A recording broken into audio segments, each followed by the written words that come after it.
Hey guys, welcome to the TSP podcast. And today I got with me, Stanley Gene Mindiola III. what's up, Stanley? How's it going, man? Good man. How are you? Wide open like normal. It's good. It's good. Yeah. Longtime TSP member, one of the founding guys, on board with the Scattered Guitar Works, Scattered Abroad Guitar Works team with Rylan as well. So that's Yes, how we sir. met mutually. And your band is Midnight Crow. That is correct. Yep. Yeah, Stanley's one of our admin with the TSP page as well. I've been chipping in with the challenges and ideas of just basically giving some homework for everybody to play around with. Plus, he likes to share all his goodies. Yeah. So The sickness. yeah, so he's got a lot. He's got a lot on the floor all the time, but I know him as the big pedal guy. So I only have two big pedals right now. It's kind of weird. oh yeah, that is kind of weird. But yeah, man. How's it been with the challenges and everything? I understand you got band work to do and all that, but You know, uh, life is always a challenge. And I yeah. feel that over this past year, on top of everything that's been going on in the world, it's been exceedingly more difficult. I always put my family first, Hmm. um, because without them, I would just be another guy playing guitar. Like this thing doesn't identify me at all. They do, and how I can affect their lives and, help my boys grow and all that stuff. But with music and commitments and all that stuff, it's really become a balancing act, and it's very fragile, because if you put too much weight on one of those things at any given time, one of the other things can break. Yeah. And I know you know that firsthand. Yeah, it's definitely a balance thing. And everybody asks me, how do you do it? And I just tell people you dive right in and you see Yeah, what works and you know what takes off and what doesn't work. And family first, as I tell everybody all the time. yeah, for sure. Yeah, man. So that's uh that's some good updates. So with things going on your way, and I know that you've always worked on getting some endorsements and signature gear and always sharing your goodies. Tell me what's new with you, man. So in the music world, for me, the band was just in the studio last week. We recorded our first original single. We have the first mix, and it sounds really good. And even if it wasn't our song, I would still say it sounds really good. Um, but we're looking forward to making a couple changes. There's not a lot, and from what I understand, it's pretty rare that the first mix is really that tantalizing Oh to the wow. band. Um, but I mean, the first time I heard it was on my phone because I wanted that to be a test. Well, if it sounds good on my phone, it's probably gonna sound good anywhere, and it did. I was like, okay. And then I took it to the car, and then obviously home theater and all that stuff. Um, and then as a band, we kind of talked about it. And there's just a few little things we're going to change. So we have that on the horizon. Um, that adds a whole nother layer of challenges. Mm. How are you going to release it? Are you going to do a music video? Um, if you're going to have like a single release party, you need to pick a venue, bands to support you. You need to get that venue to allow you to do that, you know. Um, and I've discovered pretty quickly since doing this whole band thing. Usually I just did solo stuff, but cover bands, like strict cover bands that don't play any original music, seem to rule this scene. Mhm. And it kind of drives me nuts, mostly because people call them local music. And it's like, I guess, Yes and no. like You know. they're local people, but they're not playing their music. So I don't know. I'm just kind of weird like that. Yeah. But it's difficult and it's a grind. And Mhm. with social media, it every single day you need to be posting. You need to be getting people to engage with your posts. so you stay in people's news feeds, so you can stay current. And I'm hoping that having something solid recorded besides, cell phone and camera video on YouTube will help give us a little bit of a bump. But, I do have a job and a family, and this is a hobby. So if something becomes of it, it does. And if it doesn't, well, we recorded a cool song. Yeah. Besides that, all the relationships that I've built over the past, it's probably been about 2 years now, are going super well. The first one was Warp Core Pickups, which Yes, it's got the G3 on the logo. Yeah. Yeah. So I don't know if you can really see it. You might be able Yes. to catch it a little bit there. Yeah, I see it in the glare, man. So this is actually a single coil, and this is a humbucker. What? Yeah. I never knew that. Yeah, and it's actually an angle in there. Here, I don't know if this will pick up, but I'll give you some tone. So here's the neck.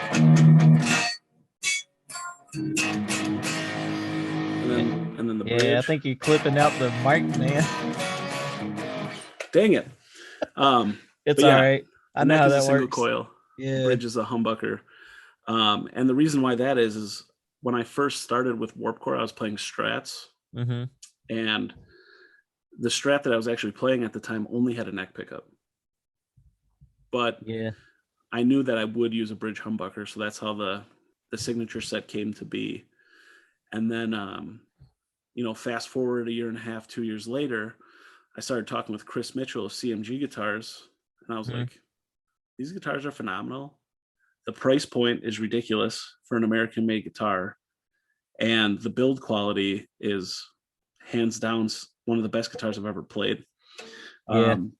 He does some interesting things that make them, when he markets them as high quality instruments for the working musician. And I mean, yeah, it's a beautiful guitar. Yeah, and it's like a tobacco burst. Yeah, so it's just a two-tone sunburst, black to like yellow. Yeah. And then you've actually got some players wear into it a bit too. Oh, yeah. Yeah. Yeah, I saw some. So when I first got it, I saw some friends from another band. Then they saw me a couple weeks ago at our latest show, and they go, "What happened to your guitar? Wasn't that new?" I said, "It still is new. What do you mean?" Yeah. But, yeah, I get sweaty, and I probably have poor technique, and I hit the guitar here when I'm strumming, and I don't know, just have a good time. Dude, you're putting your own mojo on it. Yeah, exactly. Yeah. It probably smells bad in some spots. I'm not going to smell it, but you know how it is. Air conditioners don't work. You get sweaty. There's nowhere for it to go but on your guitar. Oh, stage lights, man. Stage lights are cooking all the time. We played at this bar, and it was already a low ceiling, but then they put a stage in there. So, you're just a few inches from the ceiling, and then they have lights, and there's no ventilation, and you're just roasting. Yeah. But that's part of it, You can't really experience that if you weren't out playing music. Yeah.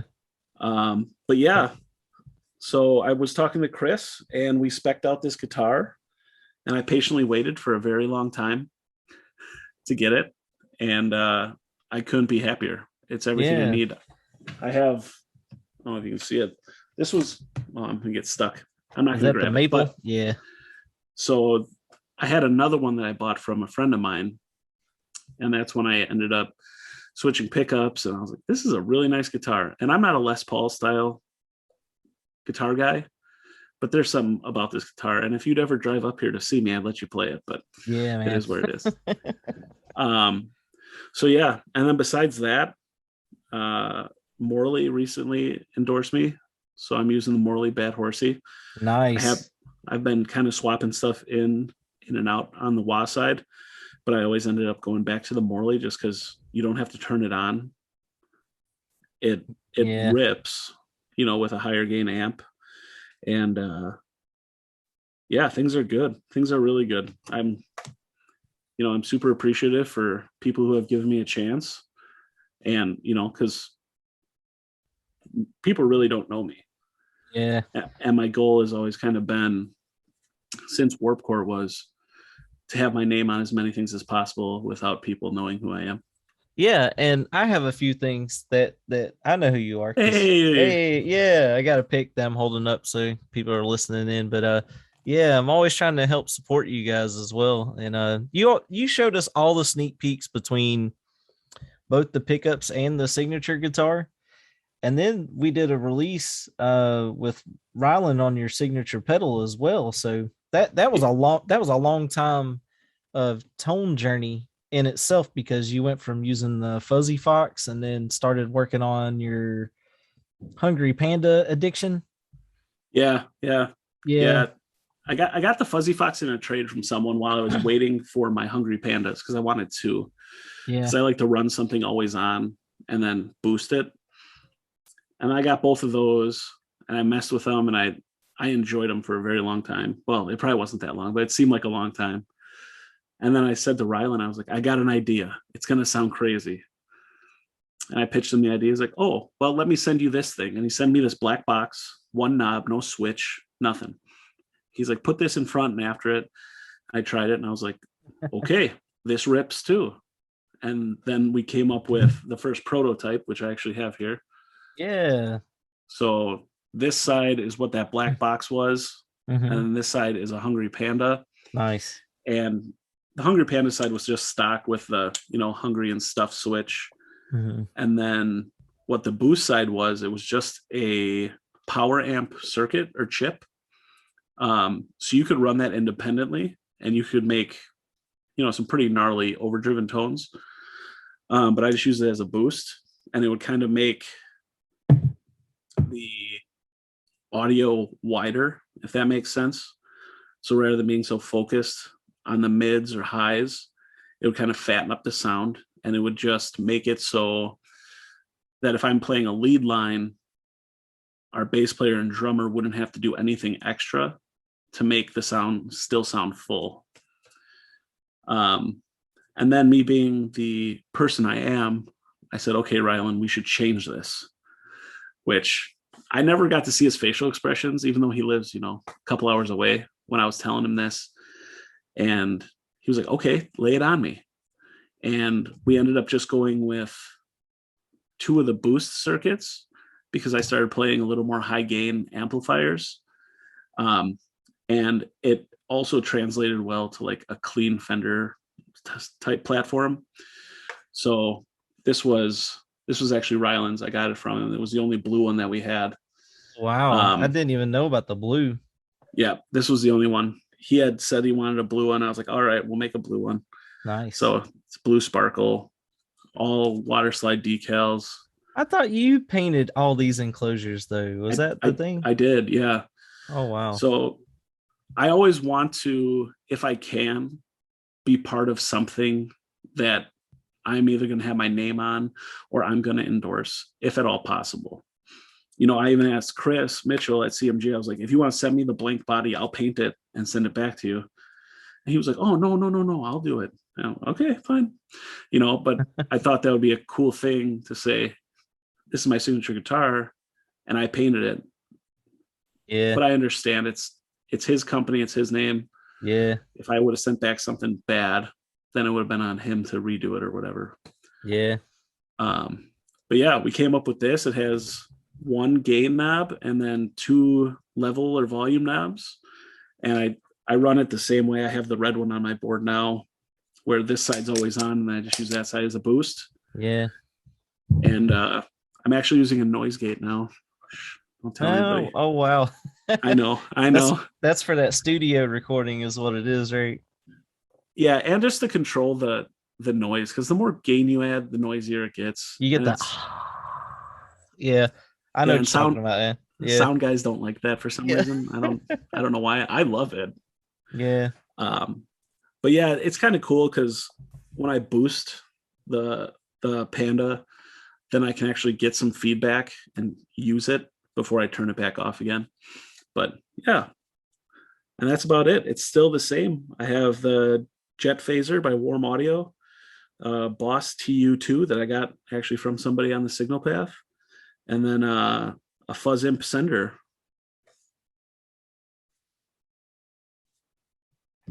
that's the board.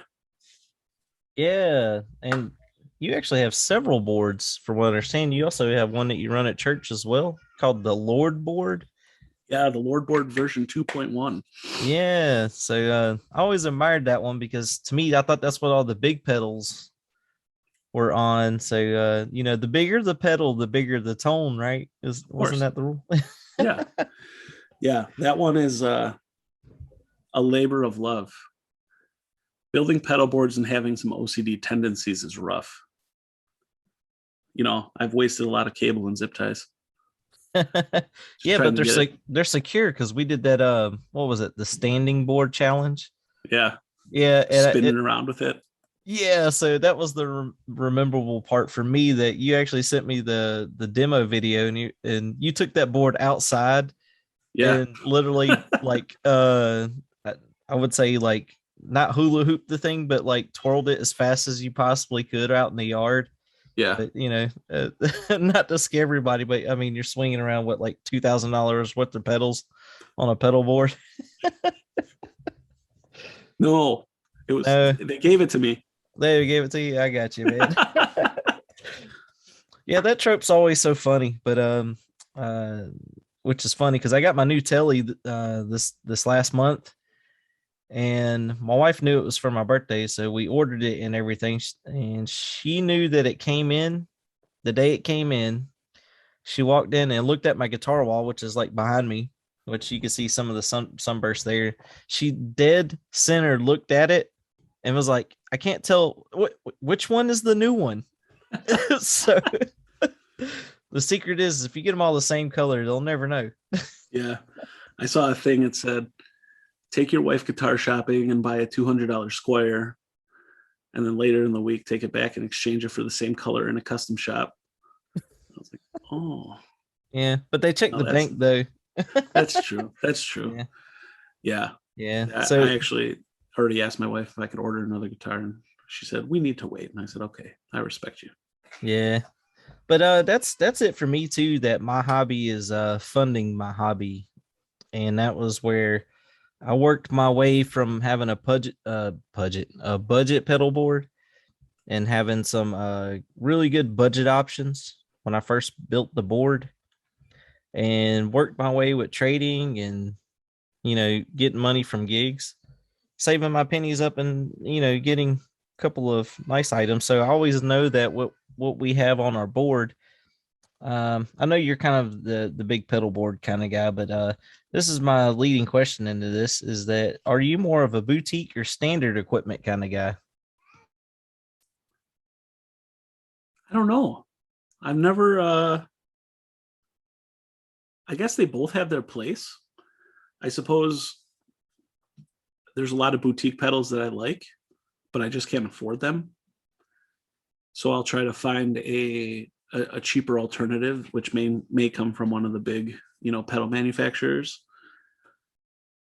I'm going to say 50-50. And Yeah, I think even when you go down the boutique line, there's different sects, right? You have like the smaller companies who are guys just grinding in their house building pedals, and they're good pedals. And then you have the companies where they do like a run of 10 and they sell for $700 a piece, and it's crazy to me. I mean, I get it because some of these pedals are phenomenal, but I look at my gig rig, my board that I use for the band, and like a Morley Bad Horsey Contour was like $50 used. The Fuzzim Sender, I think they're like just over $100, and that's a boutique pedal. The Brawling Badger, which currently isn't being manufactured, but that was like a $250 pedal. yeah, The Boss TU2, I mean, I think those are going for like 139. I got the Jet Phaser. It has the wood on the sides, yeah. That's the and Ibanez Jet Phaser, I believe, Warm or Audio. So Warm the Audio. Ibanez Oh, one okay. is the Paul Gilbert, is that his name? Yeah, yeah. The airplane flanger. Yeah, Yep, that's the one. yeah. But I got that for like $120 because the wood was broken. And then I look at the Lord board, and I don't even want to think about how much that thing costs, because and I didn't buy Strymon stuff. That would Yeah. have just jacked the price even further through the roof. But I got the Nuix or Nux, whatever you want to call it, Timeline and the Atlantic, and then a digit or Electro Harmonics Pog. I got a mini switcher, a wah, volume, a brawling or a hungry panda, and a fuzzy fox, of course. Yeah. The Joyo preamp house, which is actually pretty cool for playing direct, and then the Mojo Hand RVT. But I mean, you can get as crazy as you want with pedals, and the best part about it is the only people that are truly going to care about it are people who love gear and yourself. Yeah. If I'm staring at your board, I care. Yeah, Yeah. yeah. Like somebody could be playing Behringer effects and nobody's going to know the difference. They're just there to Oh, listen to music. yeah, man. And that's the thing. I think you and I are in the same camp where we're providing somebody a good time when it comes to playing music. If it's not providing a good time, it's providing worship. So that's the other Amen. side of it. Yeah. So we have multi-purpose boards because of tonal palettes. And those tonal palettes really serve a service. So like I said, 50-50 works, man. And that kind of goes up my policy. If it sounds good, keep it. Yeah. I will say there have been pedals that I regret getting rid of. Yeah, I have a few of those too. And I try to hold on to what's dear to my heart, especially if it's got my name on it. Oh yeah, yeah. No, I still have all that stuff. Yeah. I got a Keeley tube screamer, like Oh, a, nice. a very, very old one. It just had a Keeley sticker on it. It was yellow with a regular foot switch. I got it in a trade and it sounded phenomenal, but I told myself I'd never use a tube screamer. Yeah.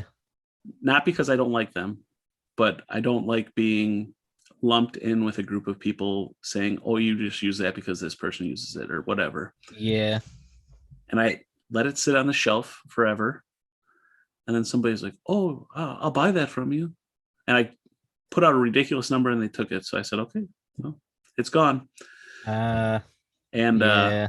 yeah, Yeah. I've got nobody talks about this because I guess tube screamers are now, I won't say coming back. They never really went away. But a oh, tube screamer, I've been making fun of it in a way that, like I want to scream. And then people are like, "Well, I got two tube screamers." I was like, "That's twice the scream." yeah, So I've been posting like the emoji of like the Scream movie with the Scream yeah, mask. I was like, I love to scream.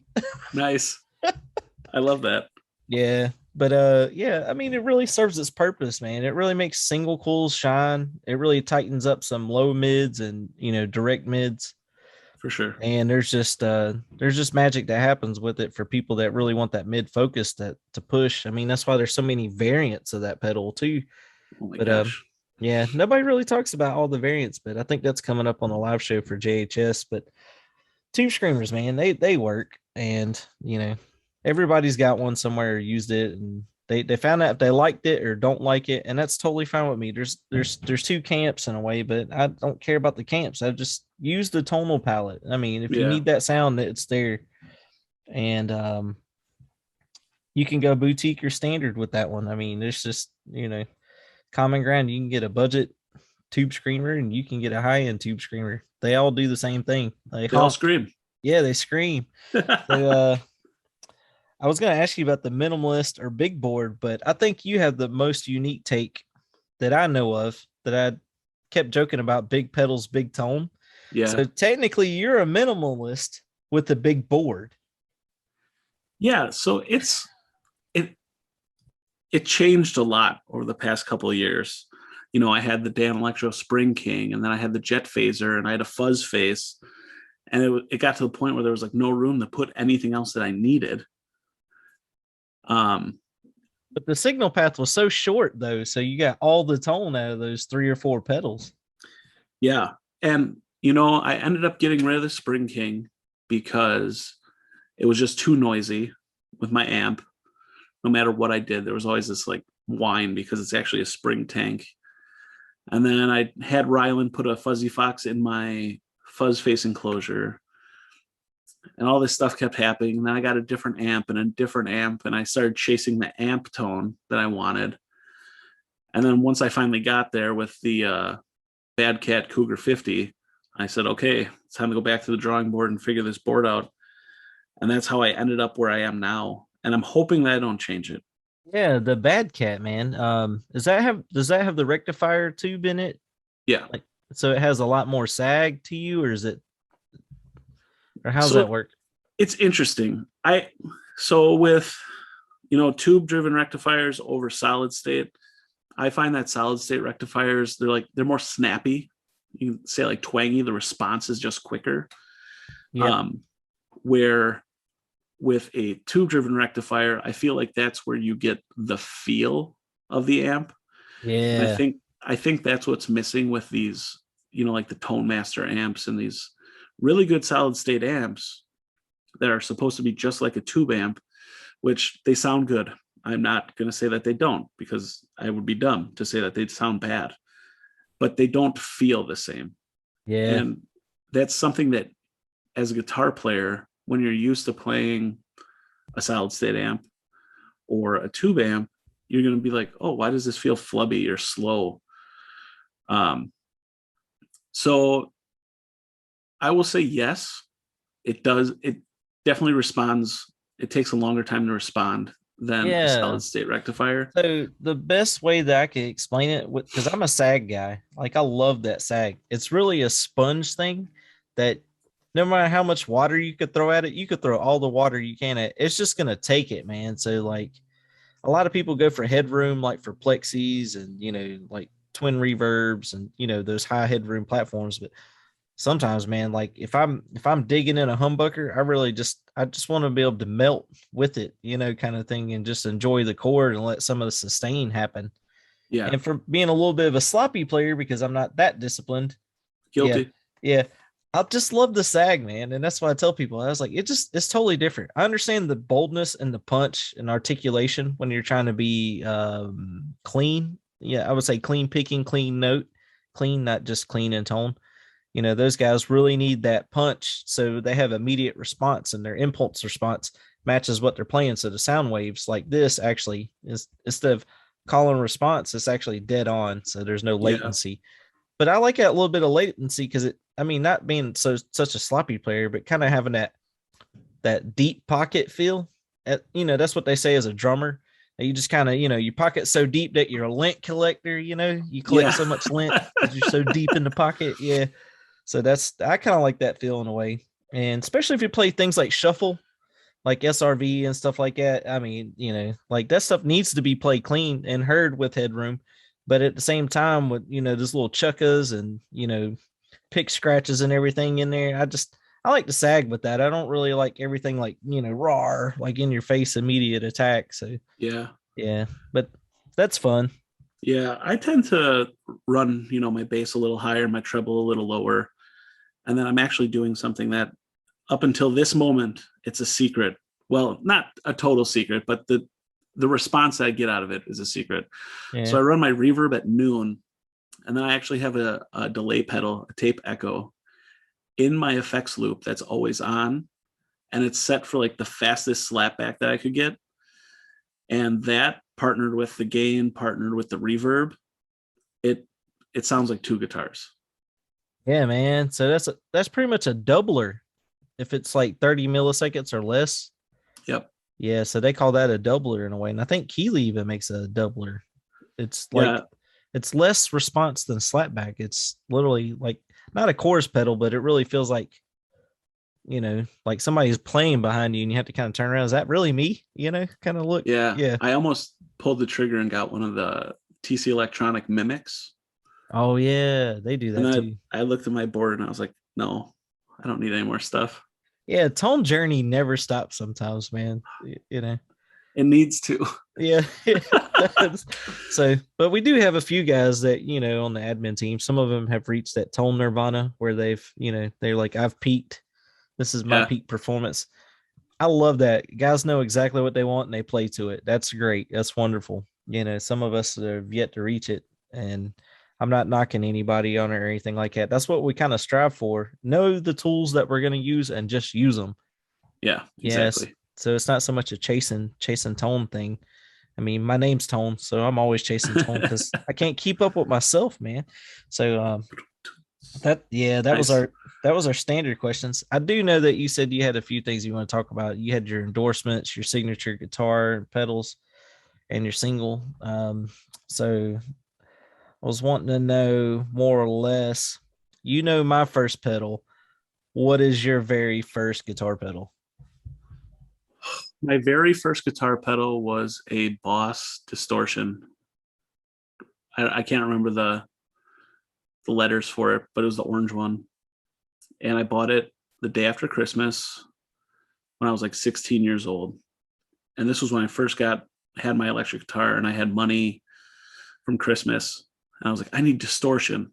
Now, mind you, I was playing through a Fender Frontman and I had no idea what I was doing. Yeah, but I was like, I need this thing. So that was it. And then I think for my birthday after that year, my dad bought me I think Digitech. It was one of the Digitech multi effects with like it was silver with two purple foot switches and a wah, RP 100, maybe. If maybe. yeah, it's It just had, bank up down. yeah, yeah, it had like Yeah, all the different like Guitar Heroes tones in there. yeah, and that's those are all digital, but that was a great way to learn everything like flange and chorus and delays. Yeah, and again, I had no idea what I was doing, so I'm just clicking stuff. I'm like, oh, that sounds cool. That doesn't sound cool. Well, it's not like I was playing in a band or out or anything. I don't know. It's weird, especially now when you look back at that and how little you did know. And now you can take a $30 Behringer classic overdrive or whatever they call it, tube screamer, and you can dial it in to make it sound pretty dang good. Yeah, and my first effects was at Zoom 505.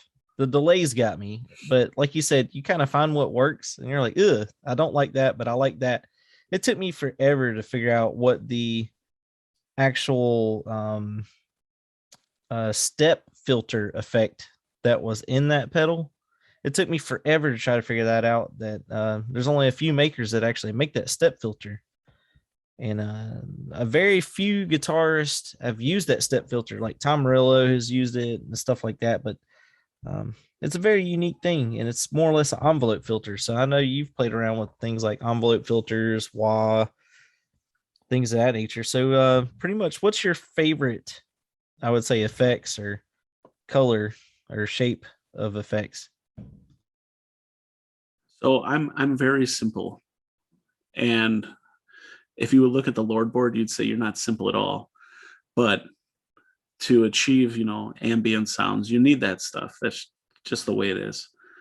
Um, I would say my favorite sound is probably fuzz, but it can't just be any fuzz. And I've learned that I kind of gravitate towards muff based fuzzes. I feel like you can get, really fuzzy tones and still get some articulation on the high end. Um, I've tried all sorts of different fuzz pedals. I've had fuzz faces and Zvex fuzz or woolly mammoths and fuzzy foxes, and they're all great. But I always just end up going back towards a muff style fuzz. And I really like hearing other people play, like super spitty fuzzes and just like gnarly stuff. But when I play it, it just doesn't fit my playing style. Yeah. So you're You know, talking I about like the angry alpaca, like the spitty type yeah, and fuzz, I Jack love White. that. Yeah. Yeah. Yeah, and I I've love those sounds. I've recently got the I got that PDF 1X, the Stone Deaf, and it's modeled after the FZ1 Maestro kind of thing. Okay. And if you turn the gain all the way up, it has like that saturated um like clipping fuzz. It does the spitty fuzz too, but it's it'll get overloaded like if you dig with the pick, and it just sounds like it's compressed and everything, and it's so Yeah. gooey when it does that. But for me, it's just sometimes it's hard to kind of get in the mix with cymbals, and that's kind of what I've had a hard time doing with it. So what I did is I added the tube screamer in front of it, and that Hmm. gave it just enough lift in that range where I was like, this works. So with gain stacking, I think that's what you've been working on for the last couple of years is that gain stacking structure, I would say. Yeah, yeah. And I was just going to say that too because um, so my signal chain, it's wah, overdrive, fuzz, tuner, jet phaser, and then noise gate. But the jet phaser actually has two fuzz settings and then it has two clean settings. And of course, I have it on the thickest fuzz setting that it has. Um, but yeah, I actually will use the left side of the Badger to boost the sender or the jet phaser for like lead stuff. And it just gives you a little bit more. Yeah, and you got your fixed loop with the slap back. So in a way, you kind of have almost a stereo rig in a way, but with without having the 2 amp thing, I would say. So, Yeah. but with Which it's another one of those things that's like, well, I could run stereo. yeah, so that's less stuff to set up, but you know how tear down is at the end of the gig kind of thing. You're just ready to Yeah. get home. Yeah. Yes. Yeah, man. Far too familiar. Yeah, so talking about gear all this time and everything. So I have to ask you because I'm not even in the know of it. Who, as far as an artist, or even if it's local for you, what are your major influences as far as music? So growing up, you know, I had my dad who listened to what we call now as classic rock, Jimi Hendrix, Led Zeppelin, Eric Clapton, the Eagles, so on and so forth. Stevie Ray Vaughan, that was the biggest one. I had my mom who loved disco music and she loved Patsy Cline and the Carpenters. And then I had my sister who always was listening to hip hop and mindless self indulgence and, just really, I guess you could say progressive and borderline weird stuff. And I actually have playlists on Spotify called Car Rides with Mom, Car Rides with Dad, Car Rides with Sister, Nice. just to Yeah, have for those songs in one nostalgia. place. Yeah, Yeah. exactly. Um, but I would say my first influence was Stevie Ray Vaughan. And he was more of an influence to me, not only because of his guitar playing and his vocals, but it was mostly his ability to control a stage, give an audience a message. Um, and I don't know if you know this, but he was actually a very small person. Yeah, he had the hat, which the wide Yeah, brim hats, but all the outfits and everything, like you would never know no, kind of yeah, he was thing. Yeah. larger than life, Yeah. Um, so Stevie Ray Vaughan, and then of course all the people who have kind of followed in his footsteps have always been an inspiration to me. And I guess borderline selfishly, when we put the band together, I wanted it to be three people because I didn't mind putting the extra work on myself. But to me, there's a little extra charm when, you play with a couple bands that have 4 or 5 members, and then you go up with three people and you make just as big and just as beautiful as a noise, and there's a lot more room in the Yeah, song. space. Yeah. So the drums, they get their own space sonically, and the bass gets their own place. And like I actually told Jeremy, who is our bass player, I was like, turn it up. We want to hear more of it.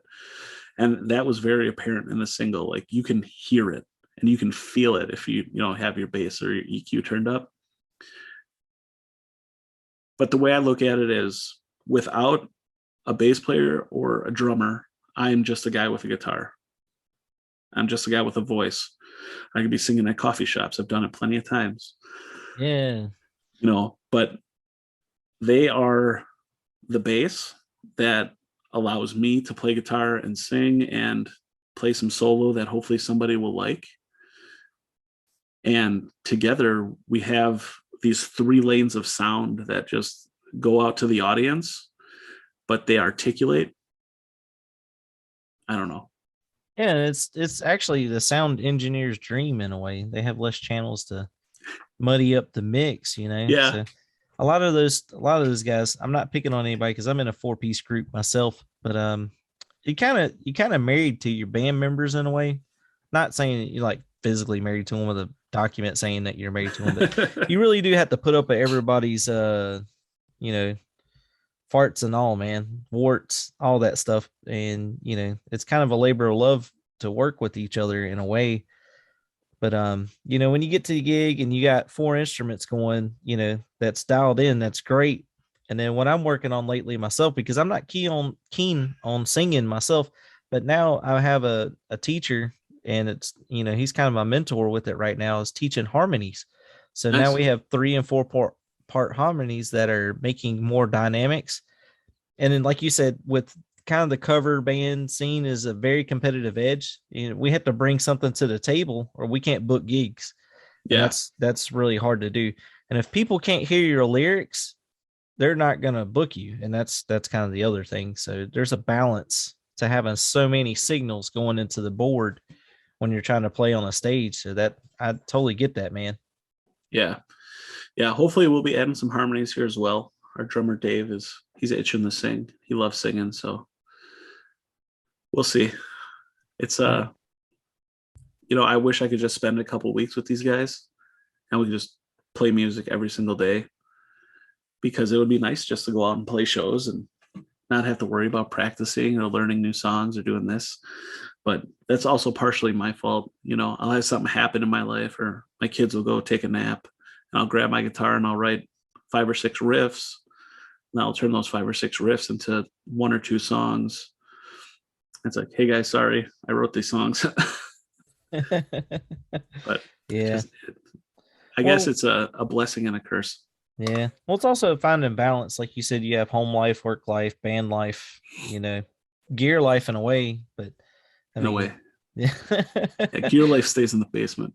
Yeah, I hear you. For me, that's been my challenge. Is I've been trying to reduce screen time, and socials has been really hard. I'm not saying not hard for me, because I'm a data analyst, so I could punch a keyboard really fast, Sure. and everybody's always freaked out about my very responsive response. Like, oh my God, he was reading what I just said. I was like, yeah, because I'm used to data entry and that kind of thing. But I've been reducing screen time because I didn't realize I was staring at screens for 10 to 14 hours. Not that it was completely taken away from my family, but I realized that my kids were saying, it was like, hey, Dad, did you hear what I just said? And I realized, like, oh man, like I can't let go of the phone, Yeah. just make sure my kids have their shoes tied so we can get out the door and go where we need to go. So I realized that, Tough. yeah, it's tough. And you realize the small things start to add up in the day. So I was like, I really need to reduce my screen time. So to beat an algorithm in every social platform is trying to make the most out of that, what they call a depth in their content. So if I can concentrate kind of all my energy in that one post, I'll try to do it. And I try to help people as much as I can and respond to messages. And that's been the toughest thing for me, because everybody's like, hey, man, I got a new pedal, but I don't know where to put it in my pedal board chain. So that's, I was like, hey, give me 5 minutes and I'll answer your question. So I've been trying to make sure that, I give time and space for people too. That's been kind of the hard thing, but you know, Yeah. make sure that I'm answering people's questions in a timely manner, and kind of, or finding the resource. And, that's where I've had you guys help out with the admin team. Like, hey, what's our next challenge? Hey, what are we going to do next? Should we make a cover photo? Those kind of things. But I hate to put you on the spot for this, man, but we need a challenge for April. Okay. And Hmm. I'm just gonna give you a soundboard kind of thing that you throw something at me, we'll just do it, man. Because literally the last one I gave it to Phil, and we were Yeah. doing some pitch things. I actually added it into the podcast, so I'm trying to concentrate this energy into one kind of thing. So it could be an effect Oh, or something, but something so that the guys can have fun on the signal path for the month of April. I did like the Weedly Weedly. That was a funny take. That was a Yeah. funny take on things, because people are like, I can hear your strings in your recording. That's fine. We'll just do it, man. Like, Yeah. Well, have we done like a group jam with like a backing track and then we just put it together? I suppose see, we did. um, I don't think we've ever done a backing track. I do know that we try to make a genre type, like when chorus, like some guys are doing like Nirvana and some are doing Prince and that kind of stuff, but not a backing track. I got it. You got it. Who can dial in the worst tone? Who can dial in the worst tone? The worst tone. Oh man, I probably already have a culprit in mind that's already in the group because I'm getting some heavy chatter on it. But I love this guy because at least the guy's trying to put content out there, but not picking on anybody in particular. But the worst tone, I don't know. I might have to find the Zoom 505 and Yeah. put it on what I think is the worst setting or something. But You can use whatever you want. yeah, The worst tone. the Let us worst. have it. This is so subjective though, because the worst tone could be like four metal zones plugged in each other. No, that's awesome. I love that. Yeah, that's actually some really good gain stacking. It'll hiss, but Yeah. just don't let go of the pickup and just keep playing. Now four grunge pedals in a row. Oh That would man, be pretty bad. getting four grunge pedals would be the hardest thing. I had two. Yeah, I know you used to double up on a lot of things with your gain stacking. Yeah. Um, I don't know. so Experimentation is the weird. worst. Honestly, I don't know what's the worst. Maybe plug everything in backwards or something. I don't know. We're I gonna know. find out. Is the worst the hiss and hum and the noise that we try to cancel? No, no, you actually still have to play something. Play something like does it have to be a band? Like try to sound like this band and it's the No, worst sound? I don't think so. Just play a riff and try to make the tone as poor as possible. As poor as possible. Give it some volume because that we got to hear it in the Yeah, demo. That would be the thing. it's not about playing poor. It's about just terrible tone. Maybe a stutter effect or something to kind of make it weird. I guess it would have to be somewhat in a weird realm in a way, but It'll be weird. I don't know. You can play through like a Marshall pocket amp or like a headphone. a headphone amp. Yeah, because what was it? The eggs and bacon Dan Electro had the speaker built into it. And Yeah. it almost had like a rip speaker sound when they broke. That I don't know. Maybe people could use that tone. I don't know. Oh, I'm sure somebody can. I don't know, guys. Let's go for it. Let's just go for it. I mean, Worst I'll try tone incoming. the worst tone, and maybe I mean you could plug a wah pedal in backwards and get the seagull tone, but worst tone. That's really subjective. It is. That's great, man. All right, I'll get that posted in the group right away. This will be out on the podcast as well. But Stanley, this has been fun, man. Like, Yeah. yeah. I do have some time and space that if you want to give out, your links or your band's content, just plug away Sure. what you would like to share. Yeah. So for the band, Facebook and Instagram is Midnight Crow Music. The website is midnightcrowmusic.band. We have all our show dates and everything up on there. I tend to put stuff on the website first because then I kind of know who's, looking out for it. Of course, follow Warp Core Pickups, Scatterbra Guitar Works, Spectraflex Cables, CMG Guitars.